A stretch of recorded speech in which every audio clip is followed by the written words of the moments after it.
Welcome in, everybody, to Betting Pros. It's time to place your bets. It is me, Joey P, Joe Pisapia, and it is Week 15 in the NFL. It's time to look at some early values. We had some fun games on the slate, and if you watched last week's show, you got in early on the Bears money line, on the Broncos money line, because that's what we do here at Betting Pros. We go ahead, we look ahead, and we find the early value and lock those bad boys in. And of course, to help me break down this week's slate of games, which is every day this week almost. You got football. It's amazing. We got all kinds of football going on. You like football? You like football? What do you like? We got football all over the place for you. Pat Fitzmaurice, my patty cakes, and Sam Hoppen, who is always popping here on Betting Pros, always knee deep in NFL and NBA. He's the hardest working man in show business, it feels like. So, gentlemen, we've got, like I said, full slate of games to get to. I know it's fantasy playoffs, but for us, every week is playoffs. We're trying to win money. We're trying to do what needs to be done to cross over that threshold of cashing. And before we get to the games on the slate, we want to give something away because it's that time of year.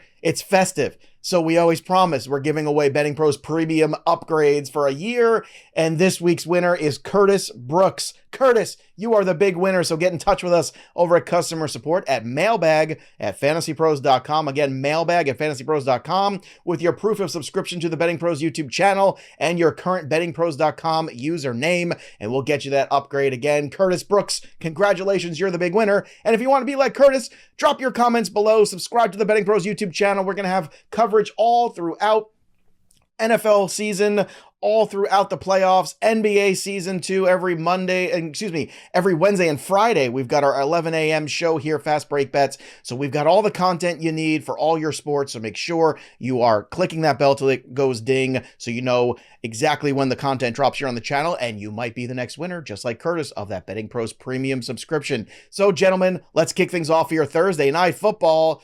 I'd love to say it's an exciting one, but it's probably not. Again, the Los Angeles Chargers are going to face the Las Vegas Raiders. Both teams are 5-8. The over-under for this game is 33.5 on the consensus line at Betting Pros. 3 is the number. If you like the Chargers to win, it's plus 130 on the money line outright. But we probably won't get Herbert in this game, who has a broken finger. I'd imagine we're not going to get him, which means we're going to get Easton Stick potentially playing quarterback, which is exactly what I carried to the plate with me back in 1993. A good old Easton Stick. Get out there. Nothing like that metal ping, Fitzy. Look, this one is wacky here.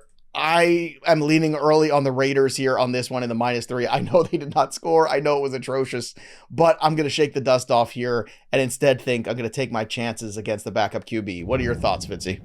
I agree with you, Joe. I do think there's a little bit of value on the Raiders, and it was really disappointing to see them just completely lay an egg at home against the Vikings, and not, well, at least the offense laid an egg. The defense did its job. True. But, like, this is a team that has shown esprit de corps ever since the firing of Josh McDaniels. Like, they have been a better team, and now we're getting this Chargers team that has shown an inability to finish again under Brandon Staley. And, now they've got the backup quarterback. So I do think the Raiders are the better play. But it's interesting that since these lines went up on Sunday night, we've seen a little bit of money come in on the Chargers, because now it is minus 115 to bet the Chargers and minus 105 to bet the Raiders. So it's kind of gone the opposite way I would have thought. Sam, you're a big esprit de corps guy. I know that about you already. So let's talk about it. Let's talk about this game here.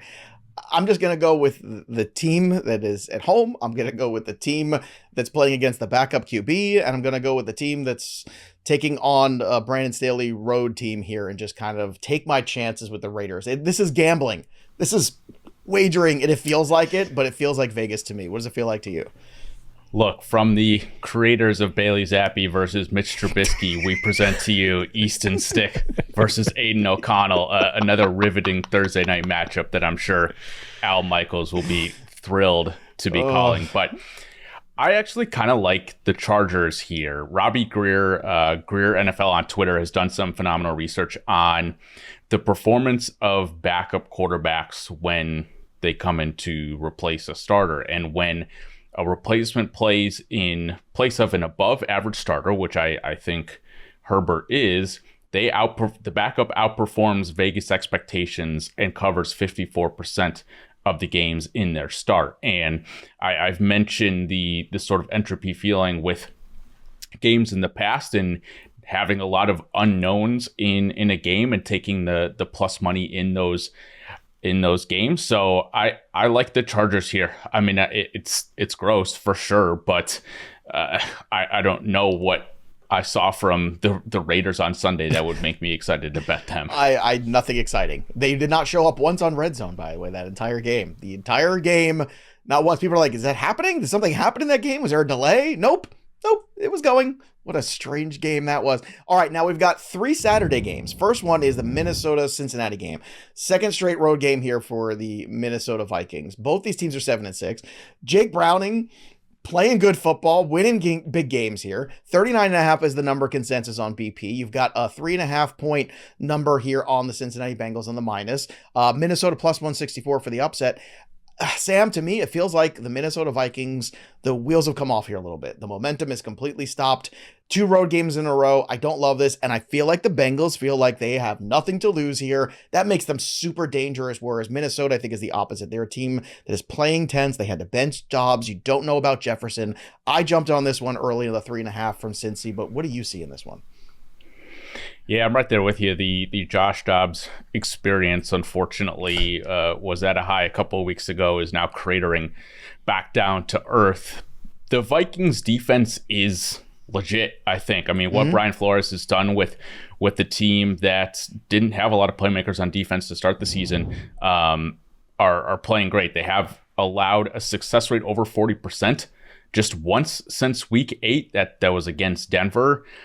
The thing that I'm struggling with here is Jake Browning has an 84.7 PFF grade against the blitz this year, which is the 3rd best.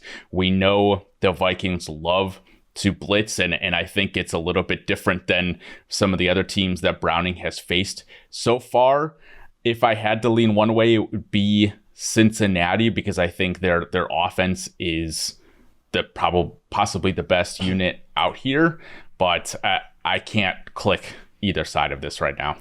I think the under is intriguing for this game too. 39.5 is a good size number. However, with the way that, Browning's been able to make plays with his legs too and extend some of these plays at times here, Pat. And look, I mean, he's getting use out of these other weapons he's got. It feels like if this was on the road, I might feel very differently about it. I might be even more concerned. But in Cincinnati, a little bit shorter week, I feel like the Cincinnati Bengals are the more dangerous squad right now. But what do you think?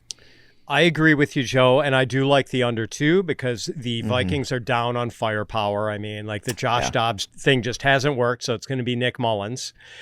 Justin Jefferson, very questionable for this game, and no Alexander Madison, so they're down to Ty Chandler at running back. And then you've got Jake Browning going up against the Brian Flores defense. And yes, he has graded out well against the blitz, but let's face it, they caught their opponents in a couple of blitzes this past week with little dump offs to Chase Brown. That one that went for a really long touchdown and another that went for like a 25-yard gain or so. So, before we throw too many bouquets at the feet of Jake Browning, I'm not totally convinced that he is just going to move the ball at will against a defense that has really overachieved this year and has one of the best defensive masterminds in the game dialing up the plays. So I like the under here more than I like either side, but if I was going to bet a side, I would bet the Bengals. I think a lot of Jake Browning's passing production has come after the catch. I mean, you've seen the Chase Brown screen that Pat mentioned, some of the after catch stuff that Jamar Chase has had. So I know we don't typically talk player props here, but depending on the line for Jake Browning's passing yards, I think the under could be in play. All right, let's move to the midday game on that Saturday slate of NFL. The Pittsburgh Steelers, somehow 7-6, somehow on the inside of the playoff picture. Don't ask me how after the last 2 weeks. Thing on the 7-6 Indianapolis Colts, this one in Indy. Indy is 2.5 point favorites at home. 42 is the consensus number you're getting, plus 115 for the Pittsburgh upset on the money line. Fitz. It's 2 weeks in a row. We're watching the Pittsburgh Steelers here just lose to bad teams. Now, can they get it together and go on the road and win in Indy? It seems like a tall order to me. Oh, goodness. I don't know, Joe. I've both teams coming off bad losses. I mean, the Steelers drop a home game to the Patriots, for goodness sakes. And the Colts played probably their worst game of the season against the Bengals in losing by 20 to a backup quarterback. So I don't know. I've just been burned by both of these teams before. Honestly, there are also 6 college bowl games on Saturday. I might be flicking around to some of the bowl games during this one. Understandable. And don't forget, we've got bowl coverage here with Thor and Scott Bogman on our channel as well. We're always prepared for all the college football stuff. Sam, this one feels a little gross, but if you're talking about trends, talking about directions of teams, right? Pittsburgh certainly feels like a team that's going in a negative direction, like that just can't get out of their own way. They can't win games at home. Now, is this a unique opportunity where you say to heck with the trend and you go ahead and bet against it and make some money here? Or do you stick with the trend and go with Indy? I'm going to stick with Indy here. We get Mitch Trubisky again on Saturday in relief of Kenny I'm Pickett. blanking on the Kenny Pickett. Yes. Both TJ Watt and Alex Highsmith for the Steelers defense are in concussion protocol. Now they get the extra rest, so it might be a little easier for them to come back from that. But Indianapolis continues to dictate the pass and pass quite a bit over expectation the last couple of days. And this is a Steelers defense that just got roasted by Bailey Zappi with 3 wide receivers active for them. So I like the Colts here. I still think, again, I've mentioned it every single week, but Shane Steichen from a procedural standpoint outweighs Mike Tomlin at this point. So I like getting Indy at -2.5 right now. Yeah, you can get Indy on the money line at -135. So if you want to put that together with, let's say, Michael Pittman, I don't know, maybe over on receptions, another gimme like that, it's a good way to push this right into the positive. I think that would be a very smart little duo bet. Denver is the nightcap against the Detroit Lions. This one's in Detroit. Detroit is 4-point favorites for this game.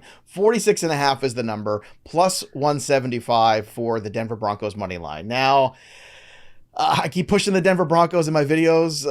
Keep pushing for them to make the playoffs. I think you're still getting +140 in most spots for that. I think Denver smells an opportunity here, and Detroit is reeling. I know they're going back home. I know we should be looking at Detroit really maybe as the get-right game, but Sam, I can't get there. I like the Denver Broncos defense more.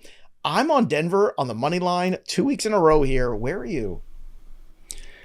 I think Denver is the side right now, though I just don't want to bet it, quite frankly, because I still don't believe in this Broncos defense, despite the fact that they haven't allowed more than 22 points in 8 straight games. They are still 30th in defensive DVOA. They're 24th in defensive rating, according to Unpredictable, which uses future betting lines for that. And so that said, the Lions offense just looks out of funk. I don't really know what's going on. Ben Johnson had some interesting formations. You know, he's lining up Amon-Ra St. Brown out of the backfield, had a handoff to Sam Laporta out of the fullback position there. But I could see this game going just a number of different ways. I could see the Lions getting back into things and blowing the brakes off of Denver, but I don't really believe in the Broncos offense enough to necessarily keep them in contention. Pat, how do you see this nightcap game? Because this one certainly, I think, has everybody's attention. Also out of conference games too, wacky things can happen sometimes. When I looked at the lines on Sunday night, Joe, there were only 2 games I was motivated to bet early, and one was getting the better team in this matchup and 4 points. So I was happy to take the Broncos in this one, and the line's already gone down to 3.5, so I'm glad I got it at 4. Detroit is just reeling, and they're having a hard time getting the train back on the tracks right now. Not only has their defense just gone to hell, I mean, they are getting firebombed through the air, and they're not anywhere close to the impregnable run defense they had early in the season. But Jared Goff has really struggled too. They do have the run game, and they are going against a Denver run defense that, look, Denver's really picked it up against the pass, but against the run, they're still pretty bad. So I could see a scenario where the Lions run all over the Broncos, which is why, Joe, I kind of want to take this game and take the points rather than bet the money line. Like, if I'm getting a field goal or more with the Broncos, I think that's amazing value, and I want to take advantage. I don't hate your money line bet, and I might even be motivated to throw a little something on that later in the week. But for now, give me the points and give me the hotter and better team right now with the Broncos. Hey, oh, plus 175 is just enough where I'm very intrigued there, but you're right. The safer bet is definitely the 4 on the Denver side. Tampa finds himself at the top of the NFC South, so once again, nobody wants to win that division just like last year. They are 6-7. The Green Bay Packers are hot. We'll see what they do on Monday night. They are 6-6 right now. They are 3.5-point favorites at home. This feels right. 42.5 is the number. Plus 150 for Tampa on the money line. Pat, Love has played really well the last 3 weeks, 8 touchdowns, no picks. We'll see again what Monday brings. But the one thing you can do certainly is throw on this team. So is it safe here to maybe take the Packers, then take maybe some Jordan Love passing overs and kind of play this one safe? I think the Packers are safe, Joe. About the passing overs, I'm going to stick a pin in that for now, and I'll tell you why. So I'm not a total Packers homer, Joe, but I do love the Packers here, and part of the reason for that, I mean, home field in the NFL is generally regarded as being worth 2 points in most places these days. For a game with a team from Florida traveling up to Green Bay, Wisconsin in mid-December, I would say that home field advantage is probably closer to 4 points. I mean, we know what the field is like up there. A lot of teams have trouble getting the right cleats, which is something the Packers don't really have issues with. I mean, Sam Hoppen is from Green Bay, Wisconsin. Sam, tell Joe about December in Green Bay. Yeah, the pride of Green Bay, Sam Hoppen. Let's talk about this one. What do you think? You confident that your boys can handle their business here? I am. And to answer Pat's question, it's miserable in Green Bay in December. I cannot stress how much you should not really be going to Green Bay in December. Actually, December through like mid-March. But in any case, yeah, I mean, I think Love is just going to slice this defense apart. Desmond Ridder just threw for nearly 350 yards against them. I think Green Bay will get both Christian Watson and Aaron Jones back in this game, which should help. Tampa Bay also lost both Carlton Davis and Ryan Neal in the game against Atlanta, so their status is questionable for a secondary that was already questionable. So I love Green Bay and the Packers. Yeah, and Joe, by the way, the reason I'm not that keen on the Jordan Love overs, I just like if it's 10 below wind chill, I'm not excited about passing overs. So fair enough. I'm just excited about that secondary coming to town at the end of the day. So, and if Watson's healthy too, that's another one I like. All right, Atlanta, they're 6-7 too, fighting for that South. They're going to go to Carolina in a game they should win. But Desmond Ridder on the road has not been great. Carolina's at home. They are 3-point underdogs at home, and they've earned at least that. 35 is the number for this game, minus 168 on the Atlanta side, plus 140 on Carolina. This is a tricky one here, Sam, because this feels kind of trappy in a lot of ways. Your trust level of Atlanta on the road has certainly been, I would say, all of us cautious, to say the least. So do you have any early leans on this one, or are you just going to walk away? I hate that my early lean is the Falcons, but the Saints, who we're going to talk about here in a minute, played terribly against the Panthers and still blew them out. I mean, like this, the Panthers are just a complete mess right now. The Atlanta defense has shut down the inferior opponents that they've played lately in the Saints, the Bucks, and the Jets. So again, it is little trust as I have in Desmond Ridder and Arthur Smith. I think the Falcons should have no issue taking care of business. Fitz, I'm surprised you're not getting a bigger number here, like a plus 180 or even plus 200 for the Panthers to win this football game, which is what gives me hesitation here a little bit too. Like what do they know here that's going on that I don't have a beat on? This is just a weird one to me. It feels like a bad situation for Atlanta, but to Sam's point, Carolina just can't get out of their own way, and from a leadership standpoint, they don't seem to have any. No, but the Falcons often can't get out of their own way either. Fair. So Yeah. I think that's why maybe there's hesitation to, bet money on the Falcons and drive up this line, and why I think we might see it stick close to 3. It just feels like Arthur Smith is Wile E. Coyote opening the package from the Acme company. Yeah, like I agree with Sam. Like first instinct, bet the Falcons, but then I think about it and I don't want to bet the Falcons. Yeah. Well, make sure whatever you're betting, make sure you make all your bets count and make sure you're downloading the Betting Pros app. Use all the tools here. And of course, if you haven't checked it out, now's a good time because if you have iOS, the first 3 days you get that premium version for free. So you can really check out all the bells and whistles. This is a great weekend to do it too, to download it because you got Saturday football, you got the bowl games like Fitzy was talking about. You've got the Sunday NFL, Monday NFL. Forget it. We are busy, not to mention all the NBA stuff too. So make sure you're using that and get in on our NFL contest too. Just click the community tab, go in there, or go to bettingpros.com/NFL contest. We're still doing weekly prizes, monthly prizes, so get in on that as well. Now, this next game is going to be interesting to see if I can entice either of you on. New Orleans is 6-point favorites at home against the New York Giants, who have not been good this year. We're going to see what happens with the Giants tonight and Tommy DeVito, the pride of New Jersey. 36.5 is the number for this one, plus 215 on the money line for the Giants. Fitzy, I gotta say, my early lean is Giants money line. Like, I'm just kind of throwing into the chaos, and I'm gonna lean into it, which feels like I look at the Saints, and I just can't see them as a 6-point favorite almost against anybody. So if I'm gonna go play, I might as well go hard. That's my early lean for this game. What's yours? Yeah, I don't have an early lean for this game, Joe, but I can totally understand that perspective. I mean, I think by the measure of most power rankings, the Giants are... I think they're still ahead of the Panthers as far as being regarded as worst in the league in terms of DVOA and like Massey Peabody. Sam could fact check me on that one, but even though the Giants may be regarded as the worst team in the league, you're right. I do not want to give 6 points to anyone with the Saints. And like, look at how that offense has just struggled. Like they're just incapable of getting the ball into the end zone, it seems like, a lot of the times when they get down to the red zone.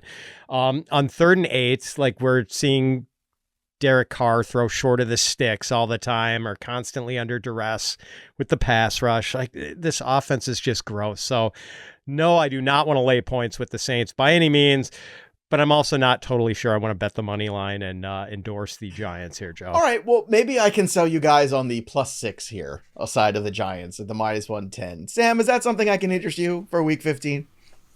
Yeah, I mean, sure. Like, I don't think Tommy DeVito at this point is the worst starting quarterback in the league. I mean, also the bar has been reset very low in the last month. It has been, especially with all the quarterback turnover, but why is Derek Carr still starting? I mean, a week after leaving a game with a concussion, with a neck injury, a rib fracture, like, and he just goes out and just isn't capable of producing. There was a report this morning that Carr had suffered 3 different rib fractures this year, 2 of which nobody even knew about until he told reporters. And so you're right. Like, the Saints really shouldn't be favored by this many points against any other team in the NFL. Maybe the Panthers, but that's way too many points for me to lay with Derek Carr and the Saints. Now, here's an intriguing one. Houston 7-6 going to Tennessee 4-8. Now, obviously the calculus has changed here quite a bit with that injury here to the quarterback situation. CJ Stroud questionable for that game, obviously in concussion protocol after that game with the Jets where he hit his head on the turf. They are 2-point underdogs going to Tennessee, which feels kind of right now as like a holder situation. 37.5 is the number here on the total, plus 105 on the money line for Houston. So Sam, this is one of those, again, there's early value to be had depending on how you see things going out in the future here.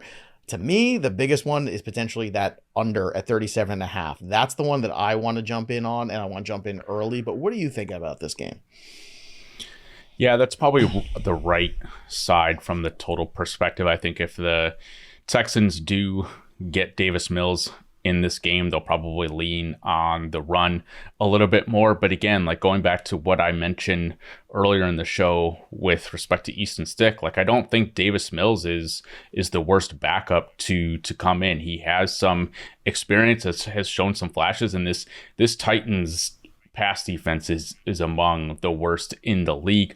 Yeah, it's a little up in the air as to whether Stroud comes back from the concussion he left in the middle of the fourth quarter, there wasn't really a reason to bring him back into the game, even if he was cleared, given the score of that game. But we've seen, for some reason, more players getting cleared from concussion protocol more quickly over the last couple of weeks. But the hit that he took with the whiplash looked not great at all. So I think we get Davis Mills just in an abundance of caution from Houston, saving their franchise quarterback from getting hurt anymore. But I still think Houston is the better team. I think I like the money line for Houston as well. Their defense has continued to play pretty well as well. I think Will Anderson might have left the game, so hopefully he's healthy too. But I just don't see much going right for Tennessee lately.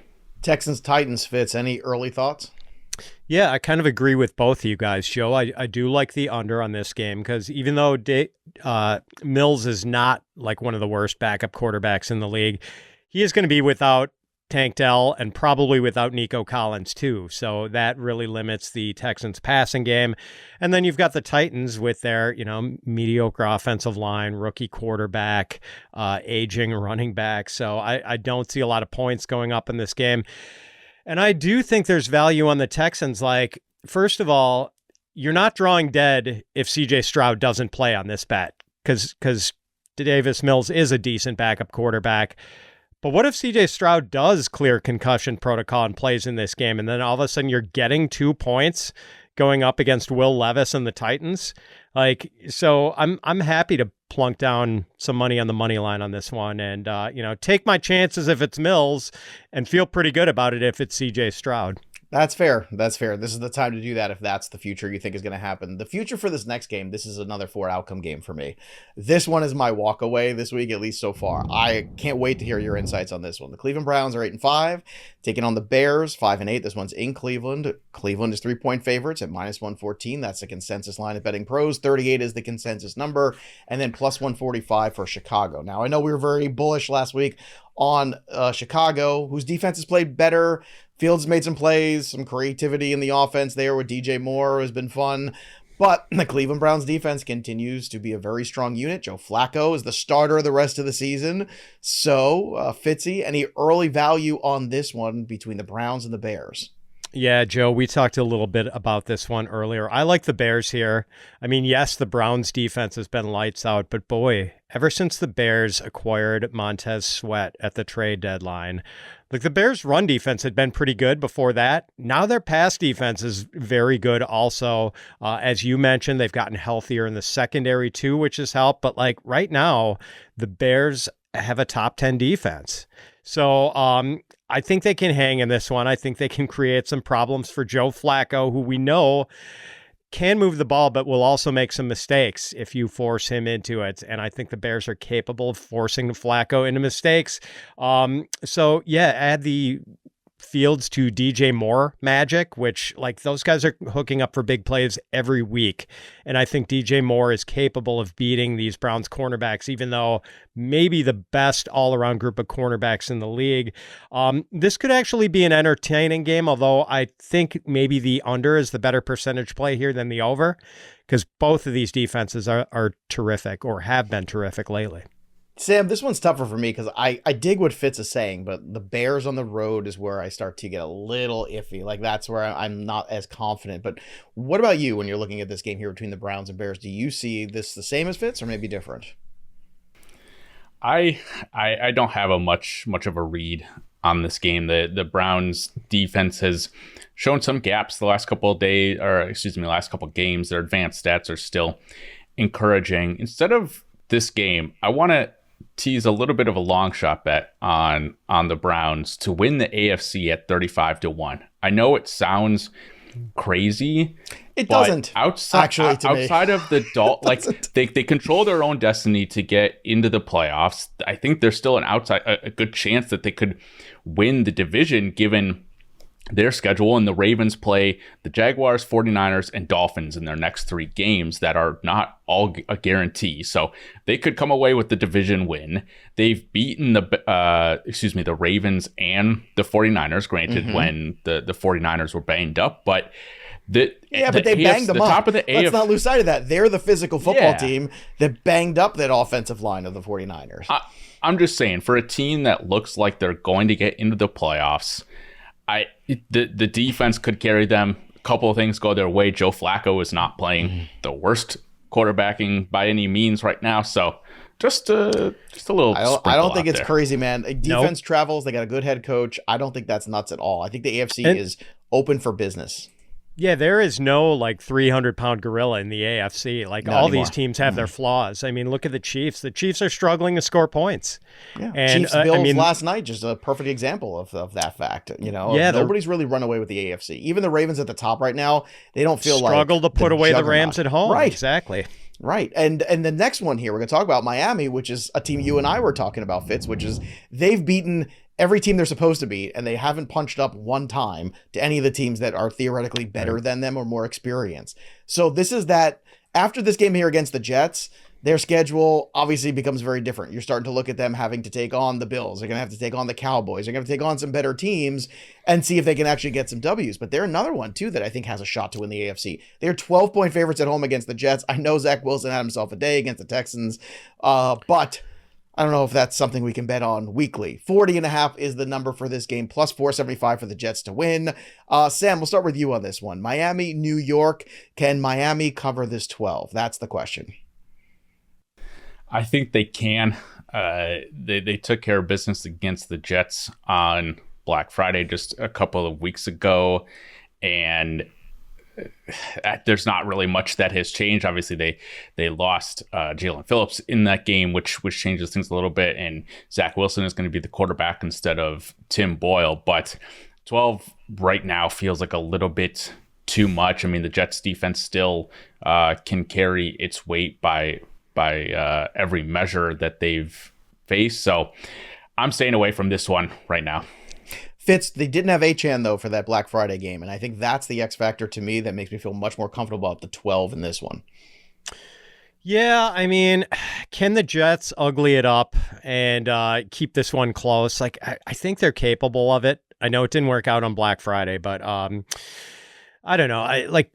It wouldn't shock me to see the Jets make this a close game, and it wouldn't shock me to see the Jets lose by 3 touchdowns. And, I don't think we're going to get another Haley's Comet game from Zach Wilson where he completes 75% of his passes for 300 yards. And not chasing that. Yeah. Man, I just this line seems right. And I thought about this total. What do you do with this high-powered offense running up against a really, really good pass defense?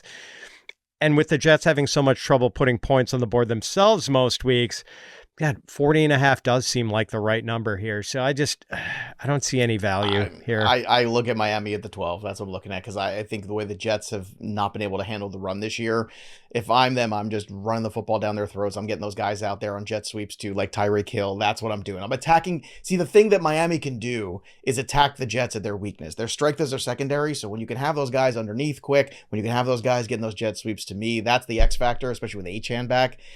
That is the tough thing for me, where I think the Jets are going to have a hard time in Miami. The Kansas City Chiefs have been having a hard time lately with the referees, with their wide receivers, with Kadarius Toney on numerous reasons, the drops, the offsides, but they are 8-5 and they're going to travel to New England. They're 9.5-point favorites in this game. 37.5 is the number. New England on the money lines plus 350. Now, Fitz, the Kansas City Chiefs have to get right. This feels like a get-right game here. The New England Patriots are not a good football team. They had a wacky game on Thursday against the Steelers. I'm not, again, going to copy and paste that here and think that they're going to give the Chiefs problems. However, 9.5 does feel like a big number.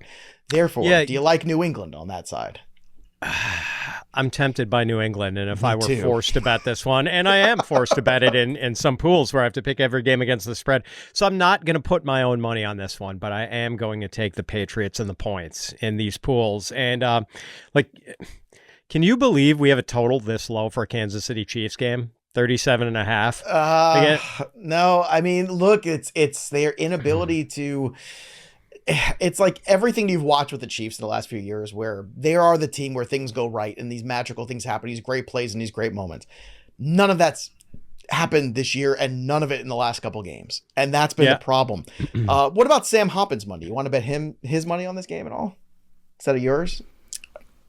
I mean, I think Fitz, I what do you agree. think? Like, I think I'll bet Sam's money. The play here is the Patriots. I mean, you can get them at +10 in some places right now. Again, with this low of a total, I tweeted this out this morning, but the Chiefs are one loss away from going under their preseason win total for the first time since Andy Reid became coach, which again sort of tells you like the over on their win total was the freest money that you could find for the past several years. And I've got a Chiefs over at 11.5 win ticket right now, and I'm sweating this out with the remaining schedule that they have and where they're at now. But again, with such a low total, a double-digit spread is what you want to be looking at, is, regardless of, the teams that are playing, because the Chiefs do not look like themselves.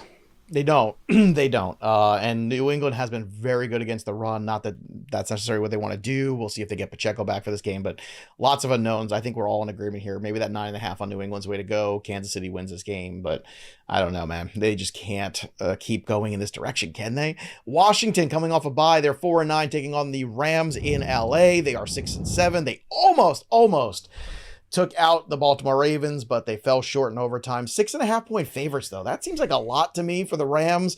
49 is the number, plus 245 for Washington. Now, the value on this board is very clear. It's the Washington upset.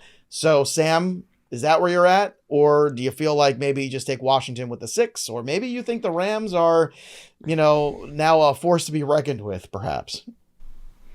I don't know that they're a force to be reckoned with, but the Rams have played very impressively. I mean, obviously lost the game against the Ravens in overtime, but there are, I think, few quarterbacks playing and throwing the ball as well as Matthew Stafford right now.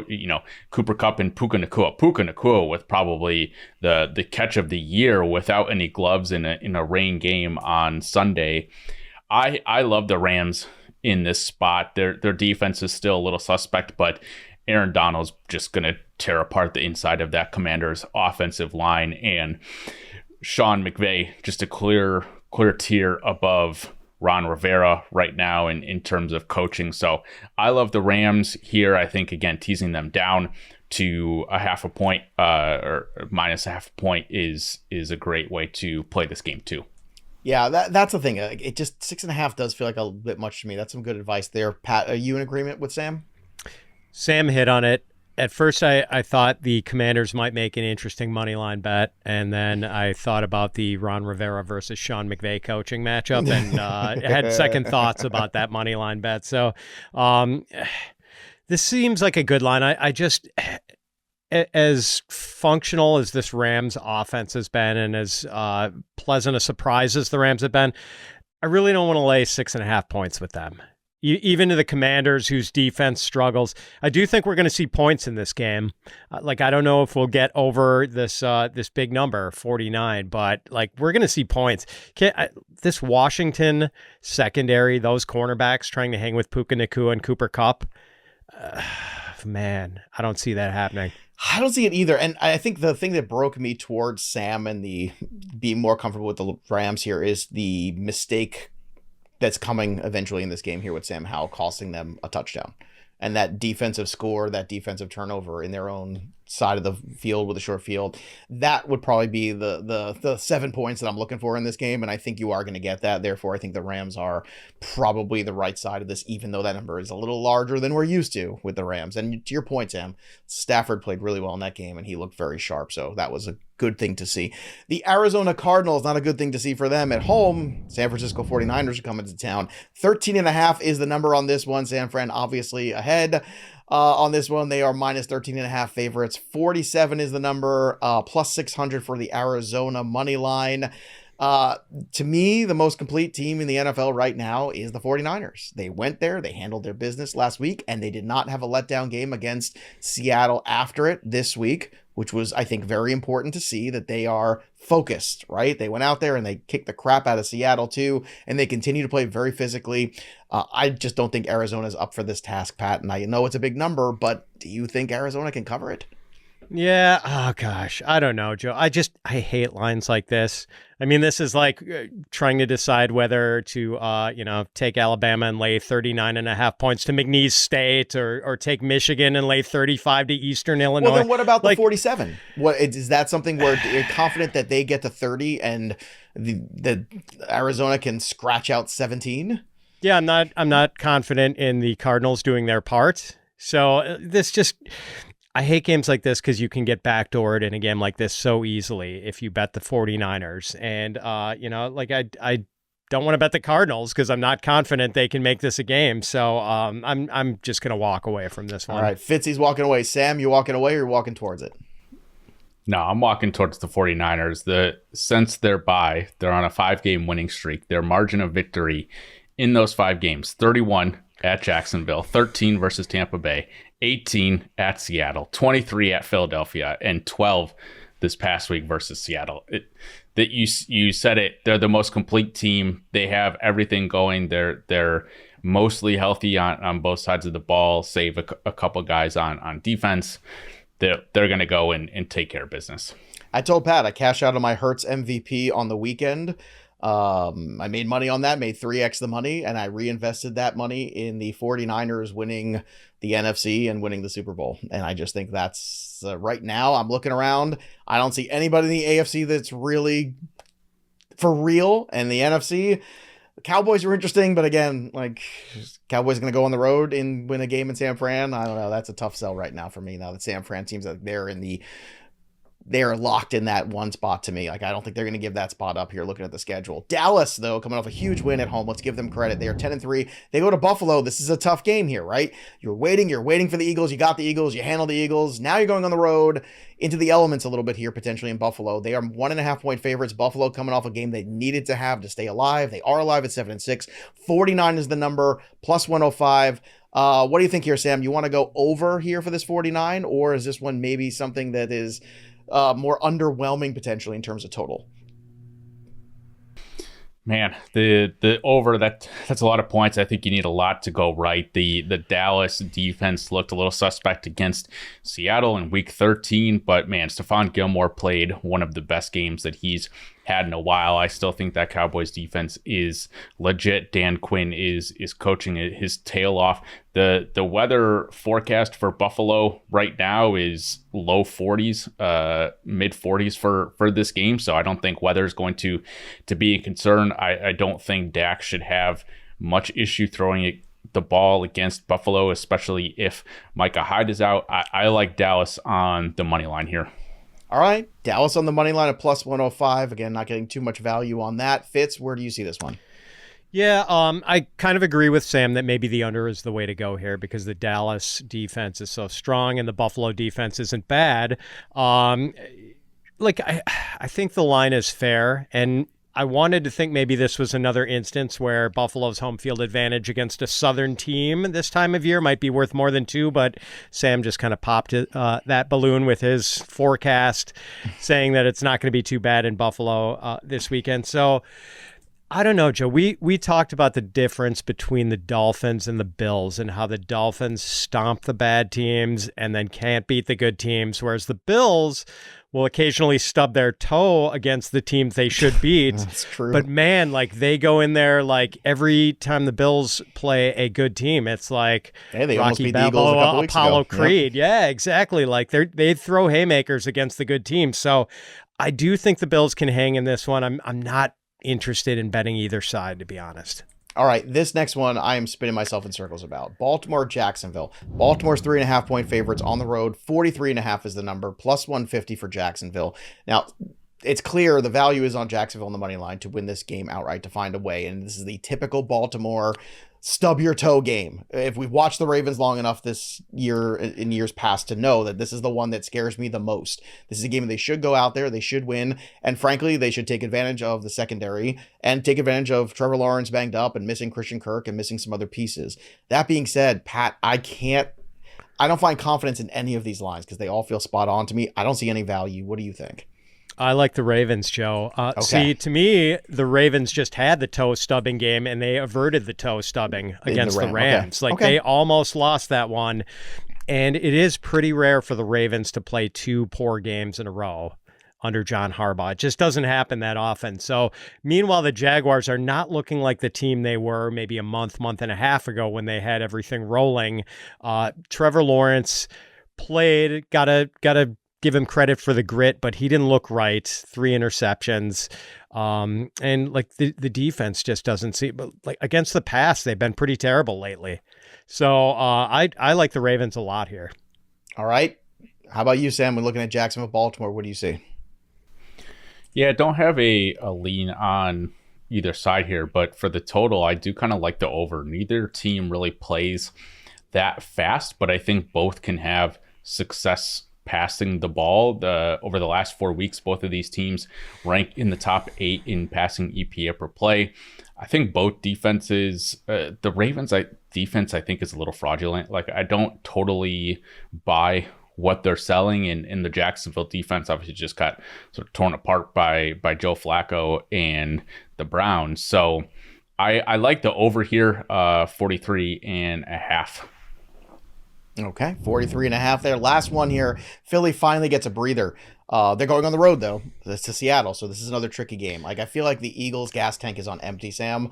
They are 3.5-point favorites on the road against Seattle. 48 is the number, plus 160 on Seattle money line. Sam, the Eagles are the better football team. They have just gone up against, heavyweight champion after heavyweight champion for about 6 weeks now. They should go handle their business. Are you confident that they can against Seattle on this Monday night? I think they can. I mean, I think it largely depends on who we get at quarterback for Seattle. It was kind of a weird thing with Geno Smith dealing with a groin injury. It was, I think, a little unexpected towards the end of last week that he was questionable. Obviously didn't play against San Francisco. I think we probably get Drew Lock again here. It sounded like it was about a 2-week injury for Geno Smith. So if we get Drew Lock, then I love the Eagles here, but I'm not totally confident in that. And honestly, like, Drew Lock could have some success against this Eagles secondary. All right, Fitz, your thoughts here on this one? Again, seems on the surface to be a breather, a get right game, a restabilization potentially of the Eagles. Is that what we get, or do we get something far different with the Seattle team that just 2 weeks ago all of a sudden took the Cowboys to their limit? I do not want to lay 6 points with the Eagles right now to a team that has a major home field advantage. And I think that's only 3.5, actually, this one. So. Oh, sorry, I'm looking at the wrong line. Yes, 3.5. Still do not want to do that. Man, like, exactly. Drew Lock could throw for 300 yards and 3 touchdowns against this Eagles secondary. And, like, Joe, you said it. I mean, like, the Eagles, one thing that maybe isn't talked about enough is the loss of Shane Steichen and what that has done to the offense. And right now it seems like they're having trouble righting the ship with the passing game. Like, Jalen Hurts has not been very effective through the air. And we talked about it on the show last week, and I said I didn't think Jalen Hurts would be able to go toe-to-toe with Dak Prescott in a shootout, and that was kind of the case in Week 14. Now, against Drew Lock, yeah, maybe Jalen Hurts can win that shootout, but man, I just do not want to take the Eagles as a road favorite right now, going coast to coast. Like, I'm just not feeling the love for the Eagles right now. They need to get it back together before I'm ready to endorse them with my hard-earned money.